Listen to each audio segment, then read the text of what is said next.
Hiccup Show. I'm Hiccup Have. I'm Hiccup Have. We're both Hiccup Have. Oh, plural. Sorry. She's Lauren. And she's Allie.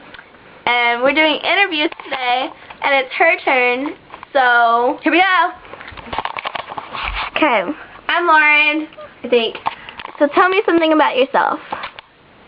I'm really blonde. As you can tell. I mean, seriously, I'm blonde. But I'm naturally brunette. I have hair in my face.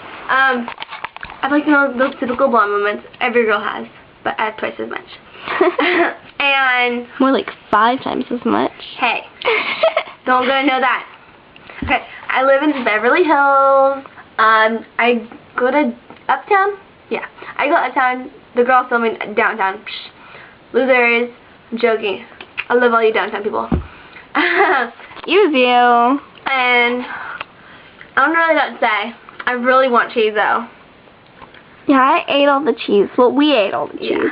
I had one cheese too. Because she bought it, so I was like, I love cheese sticks. cheese sticks are so good. I mean, they're like brain food kind of, but they're not. Yeah, they're brain food, but you don't learn anything, and you don't have to actually eat a brain. That's the awesome part.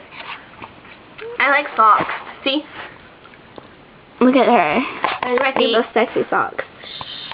I found them in my room. This is my feet. I'm joking. I love her feet. They're so small. So I could say 3 because they're so small. But her feet are cute. I have a humongo feet. It's like 8 feet. It's like a size 8. It's humongo. Or is it 7? I don't know. But if you want me to ask questions, you have to type them in and like comment and rate it so we can get high score. It'd be awesome. And make sure you subscribe because we're like really cool. And Oh yeah, we have fun doing these kind of videos. and it's spring break too, so I mean we'll do them like every day or every time we see each other. And is there anything else you want to say before it ends? I'm in love with the stripper.